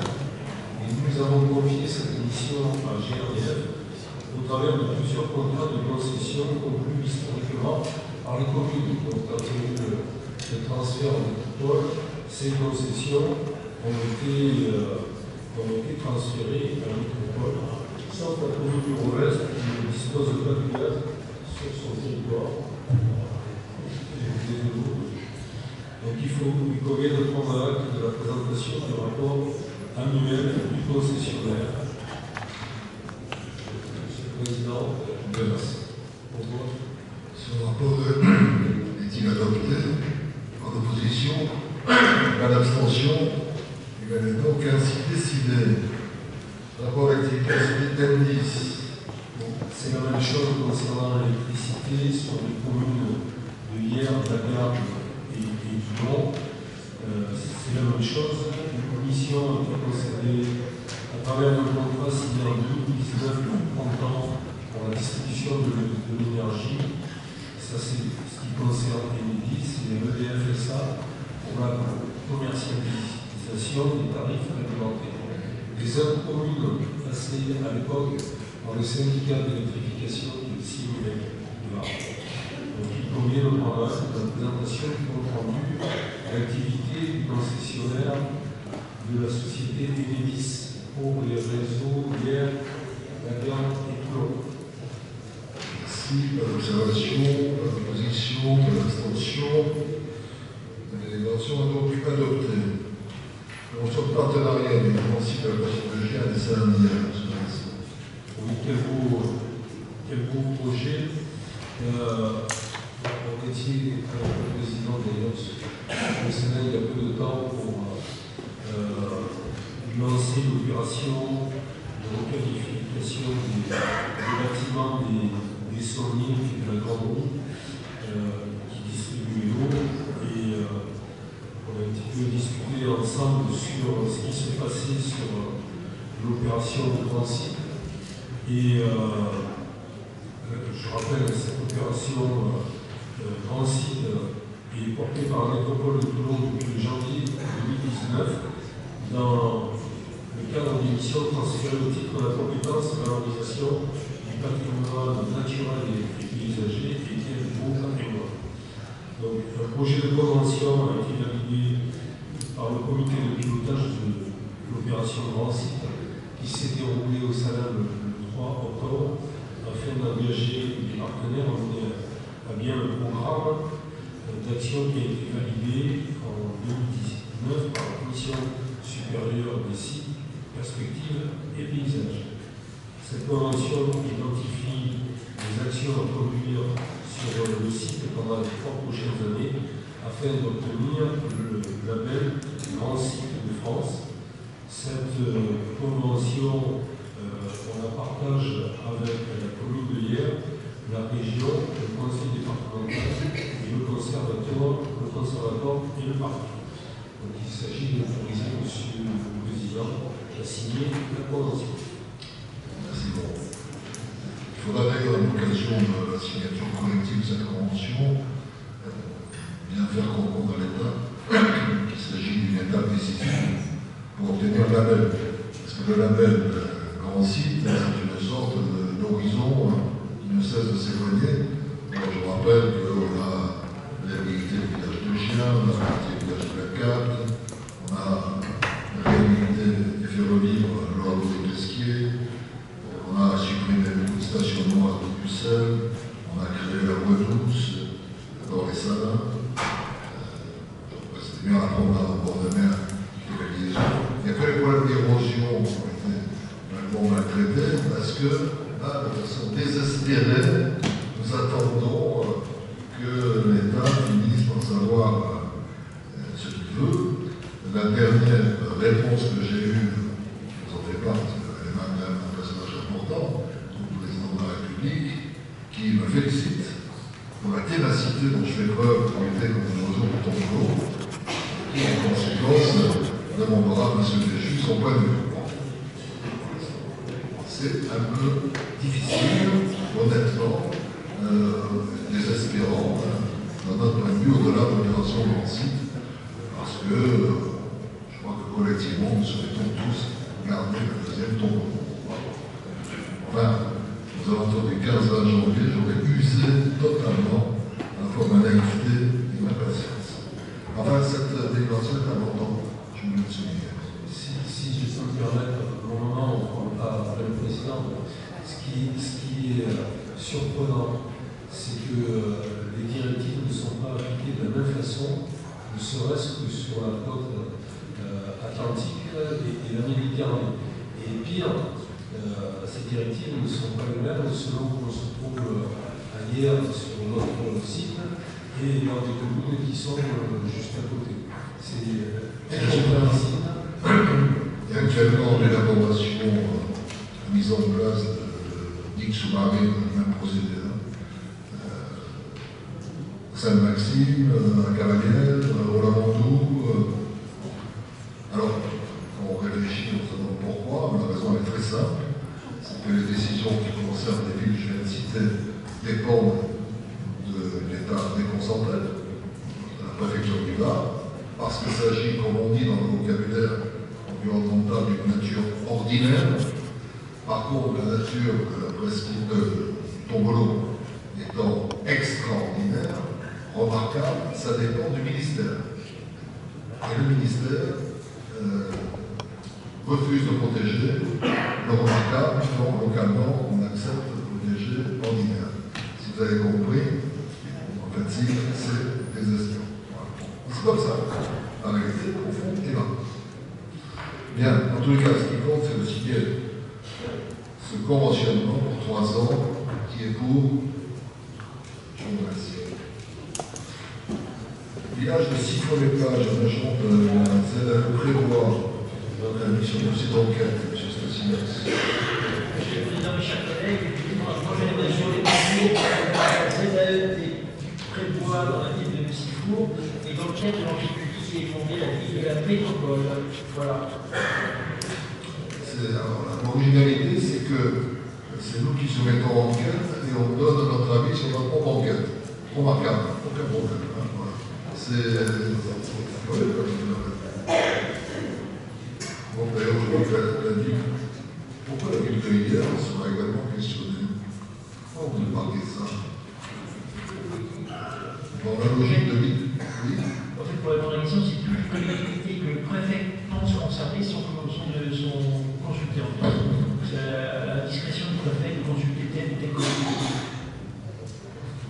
Ça ne passe pas s'il faut. Non, c'est vrai, c'est faux. Le village gaulois. Ça, vous l'avez dit.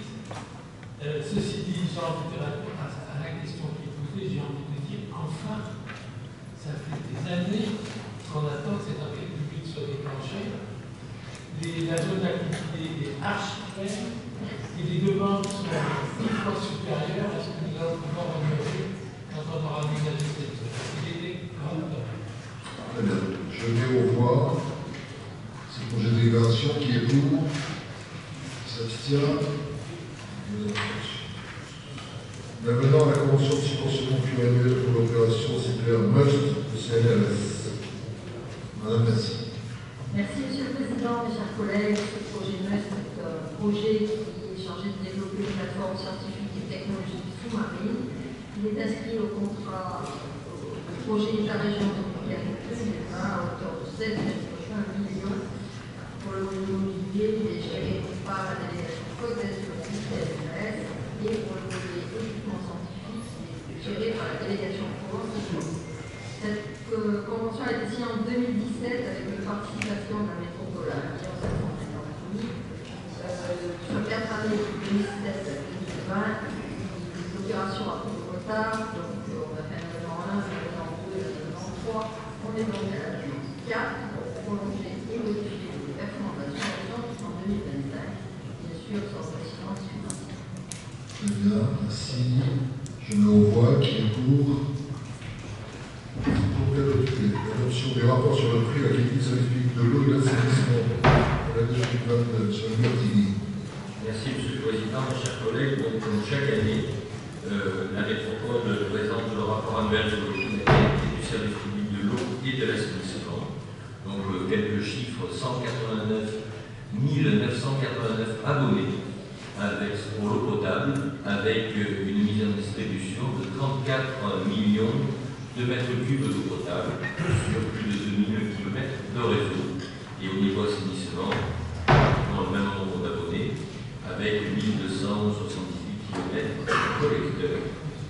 Le prix de l'eau, lui, est en moyenne sur la métropole au mètre cube de 4,55 € TTC. Voilà quelques chiffres, bien sûr, un rapport beaucoup plus circonstancié et je vous invite à en prendre connaissance. Il s'agit donc de l'adopter. Merci. Par observation, on peut donc considérer que le rapport est adopté. Et je vous remercie. Modification du procédure de transfert de la métropole du maire relatif à la compétence eau potable sur la commune de la Garde. Mes chers collègues, le 10 novembre 2020, le Conseil métropolitain a autorisé le président à signer les procédures de transfert des biens relatifs à la compétence eau potable pour les communes de la Garde, la Seine-sur-Mer, le Pradé, le Revel, Saint-Mandrier et Toulon. S'agissant de la commune de la Garde, le procès-verbal de 2020 n'a pas été signé suite à des problématiques foncières sur le site du Foire. Un détachement de parcelles a été finalisé en 2023 et un nouveau procès-verbal a été élaboré à partir d'échanges réalisés avec la commune de la Garde. Deux ouvrages sont concernés par le transfert à la métropole des biens relatifs à la compétence eau potable, le bassin du Foire et le forage de Fond-Total. Donc, vous êtes officialisé la modification et finalisé la démarche de transfert avancée en 2020. Très bien, pas d'observation. Je me vois qui est pour, qui s'abstient. Je vous remercie. Convention d'occupation de la SNCF réseau pour l'installation d'une canalisation d'assainissement à la Croix. Mes chers collègues, dans le cadre d'une opération de restructuration de réseau, il a été besoin d'une convention d'occupation de domaine SNCF réseau sur une longueur totale de 100 mètres. Donc cette convention a été conclue pour une durée de 20 ans, 2044, et correspond donc à des frais d'établissement de gestion de dossier de 1604,41 € en taxe. Merci, pas d'observation, pas d'abstention, pas d'opposition, c'est donc adopté. Même type de délibération, certaines gabarits. Voilà, exactement la même chose, sur une longueur moindre de 10 mètres linéaires.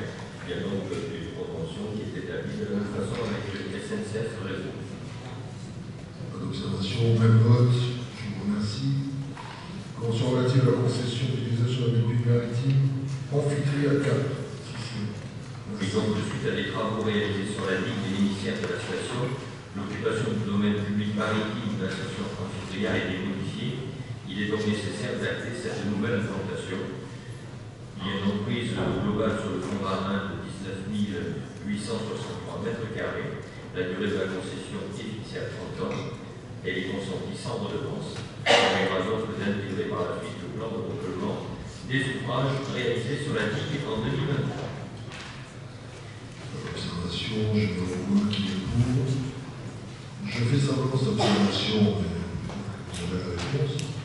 Est-ce que quand on étend, on force une digue ou une station d'épuration, on est soumis à la non-imperméabilisation du sol, y compris en mer, qui bloque beaucoup de choses.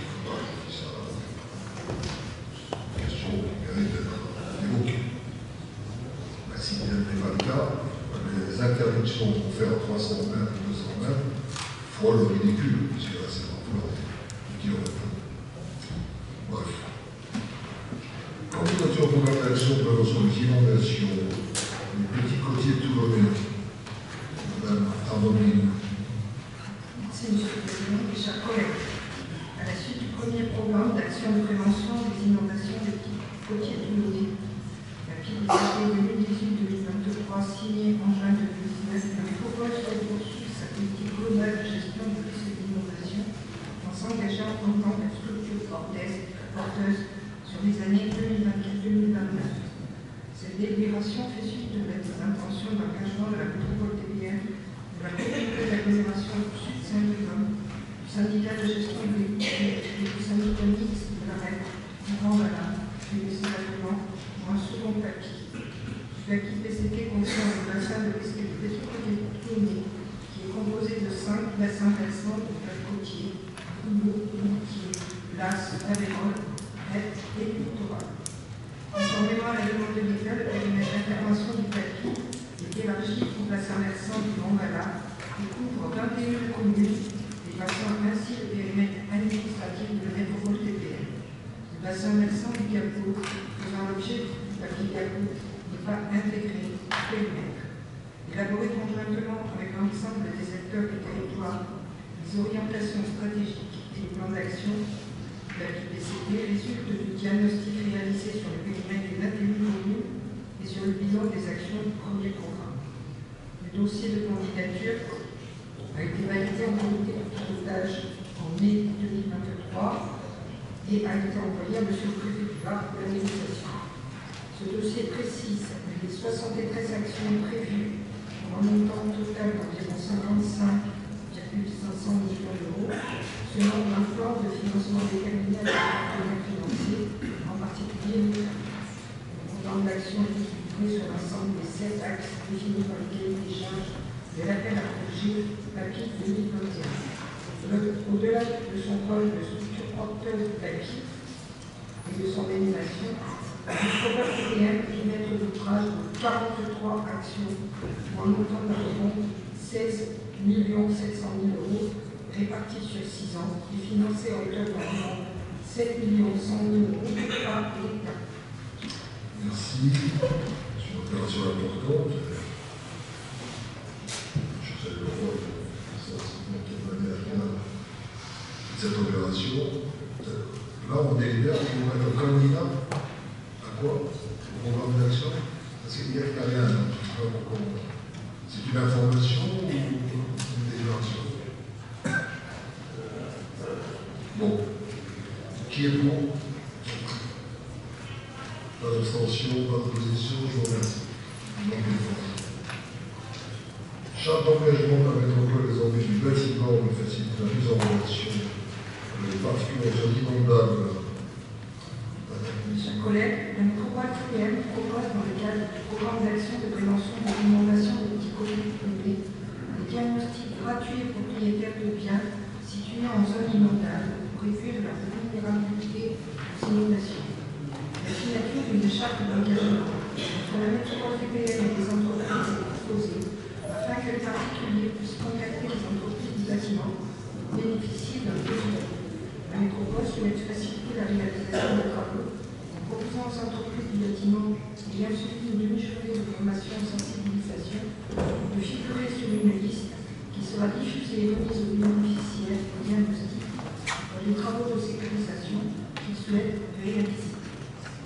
Merci. S'il n'y a pas d'observation, je l'envoie. Qui est pour? Je vous remercie. C'est donc adopté. Régime de recettes, parking métropolitain, clarification. Madame Javier-Pény.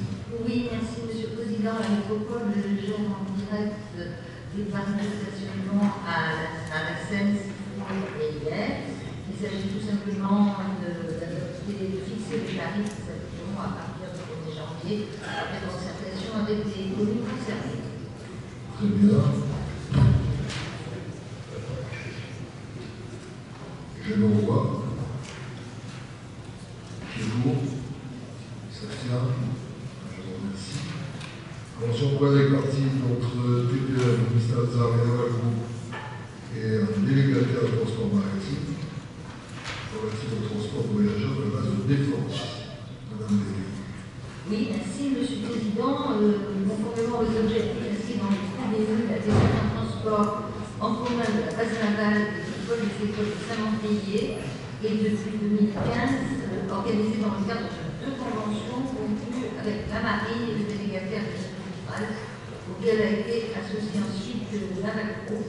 La base de défense souhaite que l'offre d'essai de la base navale soit modifiée en adoptant la fréquence et les horaires de ligne. Ces différents services sont formalisés au moyen d'une convention. Et cette convention est signée, cette fois avec une seule convention, la Marine nationale, l'AMACRO, le délégataire central, pour la période du 1er février 2024 jusqu'au 31 janvier 2025. Expérimentation qui n'implique pas de dépenses supplémentaires. Très bien, ça c'est une bonne chose. Je mets donc au point qui est pour. Je vous remercie. C'est donc adopté. Adoption des statuts du conseil d'exploitation pour la gestion de la régie portuaire de la métropole. M. Francis Roux. Merci Monsieur le Président. Monsieur le Président, chers collègues, le 1er janvier 2024, dans le cadre de la nouvelle DSP présence pour la République de Sénégal, le métropole délègue la gestion du pont de Gazaret à la section ouest et le contrat en gestion du pont de Saint-Louis-de-Lyon, dont il est mettre à jour au ministère de l'Intervention dans cette exploitation au travers de ces statuts. Par l'observation, je me vois qui est pour. Je vous remercie. Gouvernement Gladé suivant au mouvement d'intérêt économique Vigiport. Monsieur le Président, chers collègues, je propose l'IPM de donner confier à ce développement de présence avec ouvert dans le but de contribuer collectivement à l'évaluation de dématérialiser l'ensemble des activités administratives du passage ouvert respectable des équipes européennes du chiffre. Justement, la dernière commandité du Vigiport en janvier 2019, qui ont besoin de renouveler les trajectoires pour la République d'Espagne pour un coût de 30 000 € de taxes.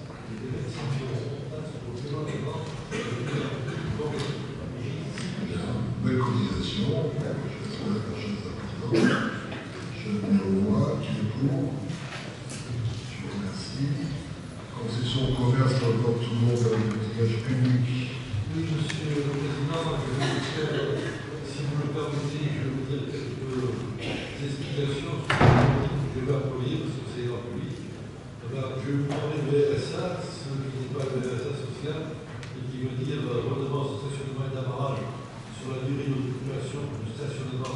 Je vais vous parler de top, pas de top modèle, excusez-moi, mais de tarif public des contrats qui ont pour objet la réalisation, l'exploitation, l'installation nécessaire au chargement des navires, à la manutention, au stockage des navires. Et après, je vais vous parler du droit de droit. Nous avons pour augmentation de droit de commerce, de pêche, de plaisance ou de sport. Le droit de bord et leurs recettes sont affectées aux autorités portuaires par la problématique mettre à disposition pour l'installation redevable. Ça, on le rapporte à tous chez les RSA, donc, et c'est pas ça. Alors, pour le compte de toute proposition, nous avons installé une pêche publique en cadre de 2004. Donc, c'est top. Le pont de la baisse, je dirais il y a 25 ans, il y a une quinzaine, plus, certaines sont en baisse, certaines pas de 20%, certaines de 3%, certaines de 20%, certaines de 5%. Ça va jusqu'à 6,60%. Merci, M. le Président. Merci. Observation. Je me vois qui est pour. Alors, je pense toujours concession de commerce et régie du port. Donc, pour l'année 2024, il faut se demander de 10% des tarifs de droit de port de concession. Est-ce qu'il y a des oppositions? C'est la décision. Pas d'abstention, pas d'opposition, c'est donc approuvé. Quant au jour, c'est des tarifs d'outillage. Je propose de maintenir 5% des tarifs d'outillage avec un public et de revenance concessionnaire navarrais. Pas d'opposition, pas d'abstention. C'est donc adopté. Pour Saint-Louis-du-Mouillon. Alors, pour Saint-Louis-du-Mouillon, pour le RSA annuel 0. Pour le RSA passager 0. Pour le top 0. Donc, je considère les mettre en analyse de droit. C'est le tarif que ce qu'il y avait en analyse de droit. Stabilité. Pas d'opposition, pas d'abstention. C'est donc approuvé. Corps du brusque. Pour le compte du plus le top RSA 5%, passager 0%, et pour le top 5%. Pas d'opposition, pas d'abstention. C'est approuvé. Avec des droits de corps applicables, toujours corps du brusque. Formule politique à 5%, le droit de port 5%. Même vote. Même vote. Pour de Saint-Thème. Alors, le RSA annuel 5%, le RSA passager 5%, et le temps 5%. Même vote. Je vous remercie. Pour de Saint-Thème, avec des droits de corps applicables. 5% aussi. L'opposition, c'est donc approuvé. Pour le porte-parole. Pour le porte-parole, donc le RSA annuel 0%, le RSA passager 5% et le temps 5%. Donc c'est toujours 5%. Au moins pour les préclamages. Pas d'opposition, pas d'abstention. Opposition. C'est Ça veut dire contre. Contre. Mais depuis tout à l'heure, mais vous ne regardez plus. Oui, voilà. Ça va langage des signes, ça va pas trop. Moi, je savais pas. Donc c'est contre. C'est adopté quand même. Porte-parole, avec des droits de corps applicables. 3%. Qui est pour? Qui s'abstient? Qui est contre? Contre les gars de violon. Le RSA annuel 5%, passager 5%, temps 5%. Même vote. Je vous remercie. Droit de port 5%. 5% pour le droit de port du corps légal pour les travaux vont commencer. Je pense au contrôle. Les travaux vont commencer. On a évoqué tout à l'heure le temps qu'il faut désormais, parce que bon, il y a des choses qu'on peut faire. Ça va commencer. 5% qui est pour. Pas d'opposition. Oui, une opposition. Pour la matraque de Gien. Alors, le RSA annuel 3%, le RSA passager 7% et le top 5%. 3% pour les professionnels et les Non, 5 annuel 3, passager 5%. Qui est pour? S'abstient. Qui s'oppose? Pour de la matraque de Gien. Avec des lois pas applicables. 5. 5%. Même vote. Je vous remercie. Pour la tour fondue. Alors, le RSA annuel passager et le top sont à 5%. 5% pour l'outillage. Même vote. Même vote. Et pour le cas, il y a des droits de l'eau applicables, 3%. Même vote. Même vote. Requalification de cette décharge du panier extérieur. Demande d'autorisation au préfet de pénétrer une occupée tombant et pour pénétrer. Madame la Pénétrer. La métropole assure le rôle de structure porteuse de l'opération Grand Site OGS de la presqu'île de Gien et des Salambières depuis le 1er janvier 2019 dans le cadre des missions transférées au titre de la compétence valorisation du patrimoine naturel et paysager. La requalification de la zone Paris-Est, porte d'entrée du boucle Tombolo, constitue un des enjeux majeurs de l'OGS. Un emplacement réservé au bénéfice de la métropole d'une surface de 8,6 hectares est inscrit au PLU d'hier afin de requalifier l'ancienne décharge appartenant à des propriétaires privés en indivision. Il est nécessaire de réaliser des études diagnostiques du site afin de permettre une évaluation de la valeur des biens et des possibilités de réhabilitation de cette ancienne décharge. La métropole n'arrive pas à obtenir les accords de tous les indivisaires de ces parcelles dans la mesure où certaines successions ne sont pas réglées. Le préfet du Var peut délivrer un arrêté autorisant ses agents et l'entreprise chargée des travaux à pénétrer dans les propriétés privées et les occuper temporairement pour exécuter des études, procédure prévue par la loi du 29 décembre 1892 relative aux dommages causés à la propriété privée par l'exécution des travaux publics. La présente délibération a pour objet d'autoriser Monsieur le Président à solliciter les autorisations des services de l'État de pénétrer dans les propriétés privées précitées pour les agents de la métropole et l'entreprise en charge des études, ainsi que d'engager des démarches administratives et foncières nécessaires à la requalification de l'ancienne décharge. Deux précisions. Ça se porte parfait d'accord avec les propriétaires qui sont sur place, mais c'est une famille nombreuse dans la division des souvent des oppositions incontournables. La deuxième chose, c'est une opération qui s'inscrit dans l'opération grand site. C'est-à-dire c'est une magnifique plateforme qui a été réalisée dans des conditions particulières. Et si on s'apercevait qu'il n'y a pas d'émanation de gaz, que ça peut être confrère, etc., ce serait comme un observatoire des salins, observatoire ornithologique, quelque chose d'absolument exceptionnel. C'est pourquoi on veut en savoir plus. Je mets au revoir, qui est pour. Je vous remercie, chers collègues. L'ordre du jour est épuisé. Ça ne me plaît pas. Je vous souhaite une bonne fête et mon décollage à gauche.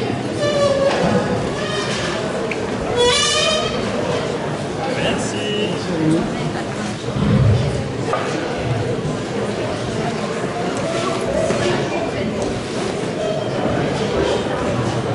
Je vous souhaite de bonnes fêtes. Oui, pareil. Prochaine. Madame Kevin.